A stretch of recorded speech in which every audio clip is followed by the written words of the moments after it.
যাদবপুরের আকাশ বাতাস জুড়ে বলো বন্দে মাতরম, বন্দে মাতরম। এই এসএফআই চামড়া ভেঙে দেব আমরা, এই এসএফআই দেখতে পেলে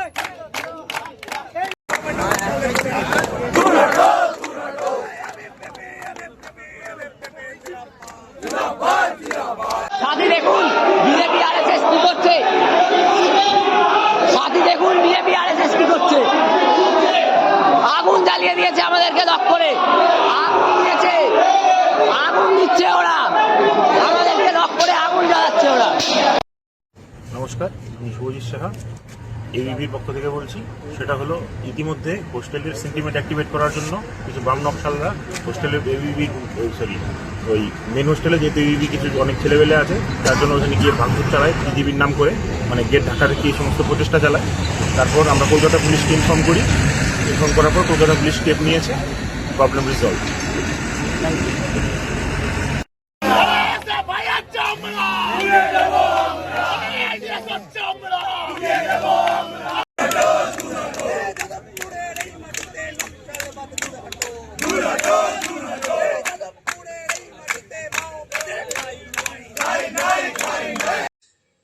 আমি কলকাতার বাইরে এই মাঝরাত্রে এখন খোঁজ নিয়ে জানতে পারছি যে ইঞ্জিনিয়ারিং ফ্যাকাল্টির কিছু ছাত্র তারা নিজেদের মধ্যে সভা করছিল, সেখানে এবিভিপির গুন্ডারা ঢুকে পড়ে প্রভোকেশন তৈরি করার চেষ্টা করে, অশান্তি তৈরি করার চেষ্টা করে।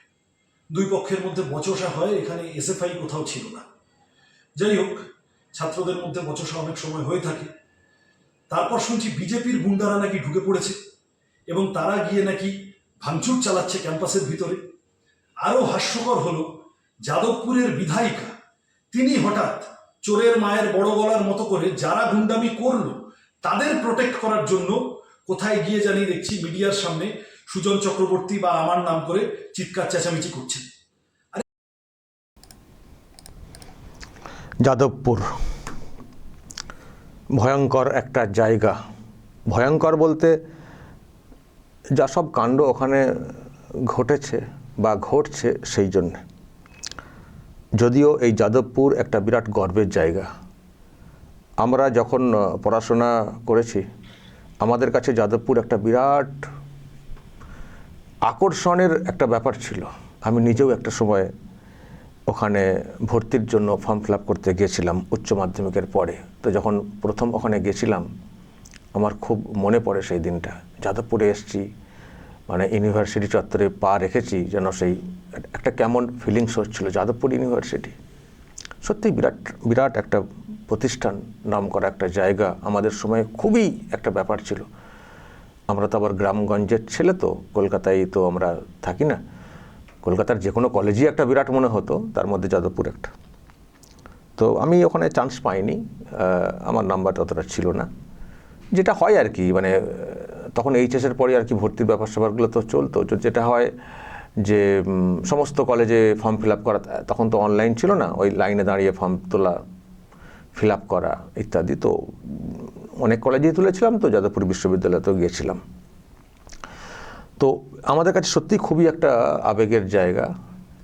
কিন্তু এই যাদবপুর মানে ইউনিভার্সিটি, যাদবপুর পুরোটা না, মানে ইউনিভার্সিটির কথা বলছি, এমন একটা তার মানে পরিচয় তৈরি করছে। হয়তো পড়াশোনার দিক দিয়ে বা এখনও কোথাও কোথাও সেই সম্মান পাওয়াটা বিশ্ববিদ্যালয় হিসেবে সেটা হয়তো আসে, কিন্তু যে গরিমাটা আমরা ভাবতাম সেটা কি আছে?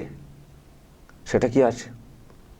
মাঝে মধ্যেই গণ্ডগোল, কখনো ছাত্রকে পেটানো, কখনো নানান সব অনিয়ম বেনিয়ম, কখনো প্রফেসর অধ্যাপকদের বিরুদ্ধে অভিযোগ, কখনো এমন আচরণ, বাইরে থেকে গেছেন হয়তো রাজ্যপাল, তাকে অসম্মান করা, মানে সব কিছুর বাইরে উঠে গেছে আর কি, চলে গেছে বিষয়টা। তো যাই হোক, এখন যেটা কালকে থেকে আবার নতুন একটা গণ্ডগোল, সেটা হচ্ছে এবিভিপি ছাত্র সংগঠন, তাদের সঙ্গে এখন এসএফআই, ডিএসও, মানে ওই দিকে আরও সব আছে আর কি। এদিকে এবিভিপি বা এদের সঙ্গে আরও হয়তো একটা দুটো। তো এখন এই দুই পক্ষের মধ্যে গণ্ডগোল শুরু হয়েছে। দুই পক্ষের মধ্যে গণ্ডগোল বলতে এই যাদবপুর ইউনিভার্সিটি, সেখানে এসএফআই বা আরও আবার তৃণমূলের ব্যাপার স্যাপারও ছিল, মানে ওখানে একটা অন্য দাপট আছে। আর এবিভিপি একটা ছাত্র সংগঠন, এদের একটা সমস্যা হচ্ছে এদের পলিটিক্যাল ব্যাকআপ যে খুব বেশি ডিরেক্টলি আছে তা না। আপনারা জানেন যে বিজেপির এমএলএর কথা বলছিলেন, তিনি এসেছিলেন। অ্যাকচুয়ালি বিজেপির কেউ আসতে পারেন, আর বিজেপির এমএলএ তো লোকাল এমএলএ আসতেই পারেন, সেটা কোনো কথা না, কিন্তু বিজেপির ডিরেক্ট ছাত্র সংগঠন তো না এবিভিপি। আমি এটা নিয়ে একবার বলেছিলাম যে বিজেপির একটা বড় সমস্যা, বিশেষ করে এই বাংলাতে যেখানে পলিটিক্যাল চর্চা খুব নোংরাভাবে হয়, বিজেপির সমস্যা হচ্ছে বিজেপির নিজস্ব কোনো ছাত্র সংগঠন নেই। আর এখানে পলিটিক্সে ছাত্র সংগঠনকে অনেক বেশি ইউজ করা হয়। এসএফআই সিপিএমের, টিএমসিপি এরকম সব ছাত্র সংগঠন আছে যাদেরকে কাজে লাগানো হয়, কিন্তু বিজেপির সেরকম ছাত্র সংগঠন নেই। ফলে তারা ওই দিকটা না কোথাও একটা ধাক্কা খায়। কলেজগুলোকে মানে একটা সংগঠনের মধ্যে, একটা নিয়ন্ত্রণের মধ্যে রাখা, ছেলেদেরকে পলিটিক্যাল কলেজ পড়ুয়া তো তাদেরকে কোনোভাবে যে একটা ইউজ করা হবে, মানে এইরকম উপায় বিজেপির নেই। তো বিজেপির একটা বড় মাইনাস পয়েন্ট হচ্ছে এটা, বিশেষ করে এই বাংলাতে। অন্য রাজ্যে হয়তো দরকারই হয় না ছাত্রদেরকে এইভাবে, কিন্তু এই রাজ্যে ছাত্র সংগঠনগুলোকে যেভাবে ইউজ করে পলিটিক্যাল পার্টি, তো তার একটা নেগেটিভ জায়গা বিজেপির, কারণ বিজেপির নিজস্ব ছাত্র সংগঠন নেই। এবিভিপি ছাত্র সংগঠন, তাদের অনেক বিষয়ে হয়তো বিজেপির সঙ্গে মেলে, কিন্তু বিজেপির তো সংগঠন না। এবিভিপি আরএসএস মানে ওই লাইনটা ধরে টানলে হবে আর কি। তো সেই জন্য এটা একটা বিরাট সমস্যা। কিন্তু এখন পালাবদল হওয়ার পরে এবিভিপি বিজেপির ডিরেক্টলি ছাত্র সংগঠন না হলেও তারা কোথাও একটা ভরসা পাচ্ছে, বল পাচ্ছে যে আগে যেভাবে আমাদের ওপরে দমন পীড়ন হতো, এবার অন্তত সেটা হবে না। এসএফআই বা অন্যদের দ্বারা যেভাবে তারা নির্যাতিত হতো, এবার সেটা হবে না। ফলে তারাও একটু ডানা মেলার চেষ্টা করছে, যেটা বুঝতে পারছি। এখন এখানে যে গণ্ডগোলটা হয়েছে, দুটো ভার্সন এসছে। এরা বলছে আমাদেরকে মেরেছে, ওরা বলছে আমাদেরকে মেরেছে। এসএফআই এর লোকেরা বলছে আমরা মিটিং করছিলাম, বাইরে থেকে লোক নিয়ে এসে এবিভিপি এসে মারধর করেছে, অমুক তমক। আবার এরা আবার উল্টো কথা বলছে। এটা চাপানোতরের ব্যাপারটা, আমি এটা ডিপে অত ঢুকছি না, অত ডিপে ঢোকার দরকারও নেই। আমি জাস্ট যেটা নিয়ে চর্চা করতে চাই যে ছাত্র সংগঠন না আমাদের বাংলার জন্যে, বিশেষ করে মানে এই যে উইংস শাখা সংগঠন, এটা কিন্তু পলিটিক্যালের দিক দিয়ে কিন্তু খুব জরুরি বিজেপির ক্ষেত্রে। আমি এই কথাটা বলতে চাইছি। এখন বলবেন তাহলে কেন বিজেপি করেনি? আচ্ছা, এখানে আগুন টাগুন লাগানোর বিষয়টা, এটা নিয়ে বিতর্ক রয়েছে। ওরা বলছে, কেউ বলছে নিজেরা, কেউ বলছে অমুক তমক। আমি এই বিতর্কে ঢুকতে চাইছি না, আমি মূল জায়গায় যেতে চাইছি যে বিজেপি কেন ছাত্র সংগঠন করে না। বিজেপি ছাত্র সংগঠন তাদের ডিরেক্টলি করে না, তারা কিন্তু একটা মহৎ উদ্দেশ্যকে সামনে রেখে তারা কিন্তু করেনি। সমস্ত পার্টিরই মোটামুটি আছে, কিন্তু বিজেপি এত বড় একটা পার্টি, অল ইন্ডিয়া একটা পলিটিক্যাল পার্টি, সব থেকে বড় পার্টি, কিন্তু এদের কোনো ছাত্র সংগঠন নেই। এদের আরও অনেক কিছু সংগঠন নেই, দেখবেন এদের আরও অনেক কিছু সংগঠন নেই। এই যে না থাকার পেছনে যে কারণটা ওরা বলার চেষ্টা করে যে যাদের যেটা কাজ তাদেরকে সেটা করতে দেওয়া উচিত। ছাত্রদের পলিটিক্সে কেন জড়াতে হবে? এই যে কলেজে মানে ফার্স্ট ইয়ার, সেকেন্ড ইয়ার, খুব বিরাট তো তাদের পড়াশোনা শেষ হয়ে যায়নি, এইচএসের পরে এন্ট্রি কলেজ। তো সেখানে সেই সময় থেকে যদি ছাত্রদের মধ্যে পলিটিক্যাল বিষ ঢুকে যায়, তো তারা কি করে মানে পড়াশোনার দিকে মনটা দেবেন? তারপর অনেকের মধ্যে আবার নেতা হওয়ার ইচ্ছে জন্মাবে। ফলে আমাদের দলের কেউ মানে ছাত্র সংগঠন থাকবে না। স্কুল, কলেজ, বিশ্ববিদ্যালয়কে কীভাবে এগিয়ে নিয়ে যেতে হবে সেটা পলিটিক্যাল পার্টির যারা আছেন তারাই ঠিক করে দেবেন। আমাদের যুব সংগঠন আছে, যুব সম্প্রদায় সেগুলো দেখবে দরকার হলে, যুব সংগঠন। তো ফলে স্টুডেন্টদেরকে পলিটিক্যালি যুক্ত করা এটা ঠিক না। এই ভাবনা থেকে কিন্তু বিজেপি কোনো তাদের ছাত্র সংগঠন, ছাত্র শাখা যেটা, সেটা রাখেনি। এরকম আরও অনেক, যেমন বামেদের দেখবেন সব জায়গায় সংগঠন, রিক্সা, অটো, টোটো, যারা চাকরি করেন তারা, উকিলের সংগঠন, সব জায়গায় দেখবেন পালা করে সব ছোটো ছোটো সংগঠন, সব জায়গার সংগঠন। যাদের পলিটিক্সে করা উচিতই না, পলিটিক্সে যুক্ত হওয়া উচিত না, পলিটিক্সে যুক্ত হলে নিরপেক্ষতার প্রশ্ন উঠবে, সেখানেও সংগঠন দেখবেন আছে বামেদের। তৃণমূল আবার অন্য টাইপের ছিল, ছেড়ে দিন। তো বিজেপির বক্তব্য যে না, যাদের অন্যদিকে মনোনিবেশটা প্রয়োজন তারা সেদিকেই রাখুন, তাদেরকেও পলিটিক্সে আসতে হবে, তাদেরকেও মাথা ঘামাতে হবে। এটা না, মাথা আমরা ঘামাচ্ছি, আপনারা ওই দিকটাই আপনাদের বিকাশ ঘটান। ছাত্রদের কাজ হচ্ছে পড়াশোনা করা, তাদের মেধার বিকাশ ঘটানো। তাদেরকে যদি পলিটিক্যাল বিষয়ে যুক্ত করি তাহলে তারা ডিস্টার্ব হবেন এবং তাদের যে মেধার বিকাশের যে জায়গাটা সেখানে ধাক্কা খাবে, ফলে তারা তাদের বিকাশ ঘটাতে পারলে যেটা দিতে পারতেন সমাজকে, সেটা থেকে আমরা বঞ্চিত হব, সমাজ বঞ্চিত হবে। ফলে তাদেরকে পলিটিক্সে আসার দরকার নেই। সেজন্য আমাদের কোনো পলিটিক্যাল ওই ছাত্র সংগঠনের কোনো প্রয়োজন নেই। বিজেপি সেই ভাবনা থেকে করেনি, বৃহৎ মহৎ উদ্দেশ্য। এবার বলবেন তাহলে এবিভিপি কেন? ওই যে বললাম এবিভিপি তারা তো পলিটিক্যাল পার্টির না, মানে বিজেপির না। এবিভিপি যেটা তৈরি হয়েছে তারও কিন্তু একটা অন্য ভাবনা থেকে। যেমন ধরুন আরএসএস, এই যে আরএসএস বিজেপি, আরএসএস বিজেপি এক করে দেয় তো। হ্যাঁ, একটা পলিটিক্যাল উইংস হচ্ছে বিজেপি, কিন্তু আরএসএস একটা অন্য ভাবনা। তারা আরও ব্রড, তার মধ্যে পলিটিক্স আছে, তার মধ্যে ছাত্রদের ভালো মন্দ দেখার ব্যাপার আছে, তার মধ্যে মহিলাদের একটা মানে কি আছে, যদিও ডিরেক্টলি আরএসএসের মহিলাদের আবার অন্য সিস্টেম আছে, হয়তো আপনারা ওনাকে জানেন। আমি উদাহরণস্বরূপ বলছি, তাদের বক্তব্য পলিটিক্যাল কাজ একটা বড় কাজ, পলিটিক্যাল দায়িত্ব একটা বড় দায়িত্ব, কিন্তু সবাই পলিটিক্সে জুড়ে যাবেন এটা ঠিক না। সবাই পলিটিক্সে জুড়ে যাবেন এটা ঠিক না, তাহলে কিন্তু পলিটিক্সটাও ঠিক থাকবে না, আর বাকিদের আরও অনেক কাজ ছিল সেখানে তারা নিজেদেরকে বিকশিত করতে পারতেন। ফলে সেই জায়গাটা কিন্তু মানে ব্যাঘাত হয়ে যাবে।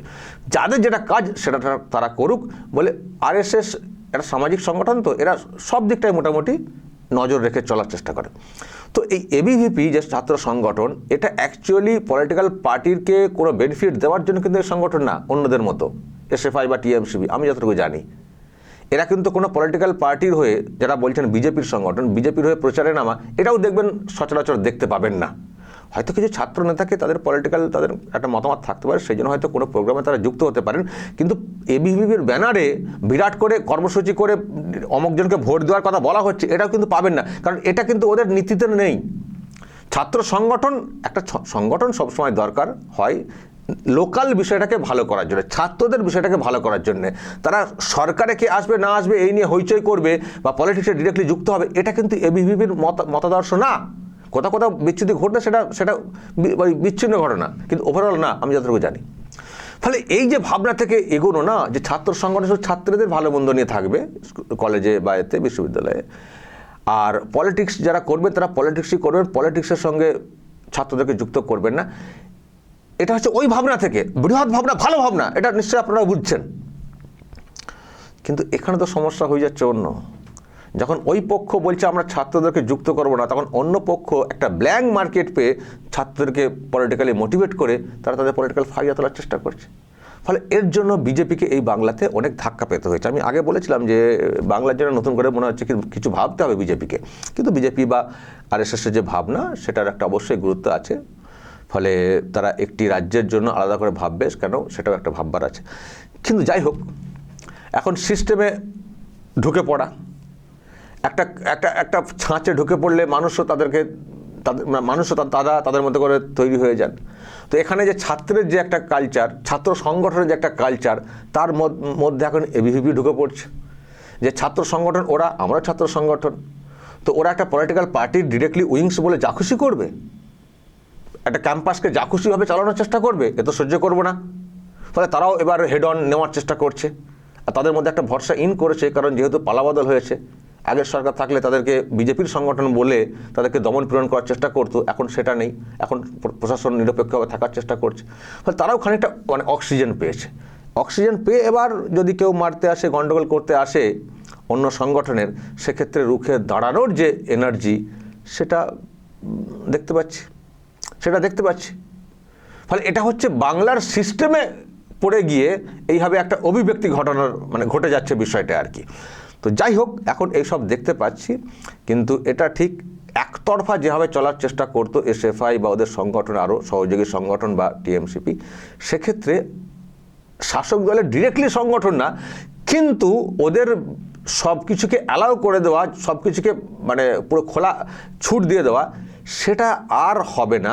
সেই রাস্তাটা যেন কোথাও তৈরি করার চেষ্টা করছে এই এবিভিপি বা তাদের সঙ্গে থাকা দুটো একটা সংগঠন। যা খুশি করেছো আগে করেছো, এখন যা খুশি করা চলবে না। বিদ্যালয় বা কলেজের যে পরিবেশ সেটাকে বজায় রাখতে হবে। এটা তোমাদের একচ্ছত্র অধিকার না, বা আপনাদের ওই বংশ পরম্পরায় চলবে, এটা চলবে না। ফলে রুখে দাঁড়ানোর যে বিষয়টা সেটা আমরা দেখতে পাচ্ছি। তো এই হচ্ছে বিষয়। আজকে সব আবার নাকি পাল্টা মিছিল হচ্ছে। এসএফআইরা 8B বাস স্ট্যান্ড ওখানে কিছু করবে, আবার যাদবপুর থানার কাছে এবিভিপি কর্মসূচি নিচ্ছে, ফলে হেড অন একটা জায়গায় চলে এসছে। তো এখন দেখা যাক পরবর্তী পরিস্থিতি কী দাঁড়ায়। দর্শক বলবেন যা বলার, আপনাদের কি মত, পরিস্থিতি যেদিকে এগোচ্ছে আপনাদের কি সাজেশন?